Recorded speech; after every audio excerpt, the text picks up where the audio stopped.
kalau bisa disiapkan. Persiapan matang dilakukan oleh Pemprov Sumsel selaku panitia daerah penyelenggaraan kejuaraan dunia motocross Grand Prix atau MXGP Seri Indonesia 2019. Membuat event ini akan menjadi agenda tahunan di Sumsel. Gubernur melalui Sekda Provinsi Sumsel Nasrun Umar saat memimpin langsung rapat finalisasi kejuaraan MXGP mengungkapkan persiapan yang matang dari pembukaan hingga penutupan telah dipersiapkan. Ia menambahkan semua persiapan sudah berjalan sesuai apa yang direncanakan dan sedang berlangsung.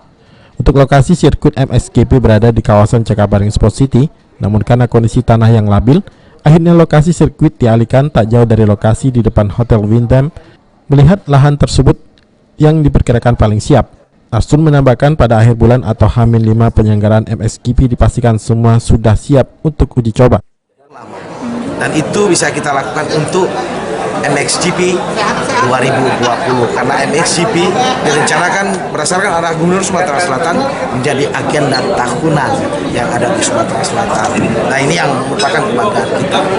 Nah, kemudian karena di Jakabaring tanahnya masih labil, butuh waktu yang lama dalam menyiapkannya, ditentukanlah pilihan di depan Hotel Windham.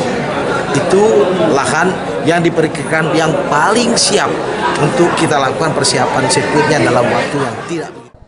Amanda Lydia, PAL TV.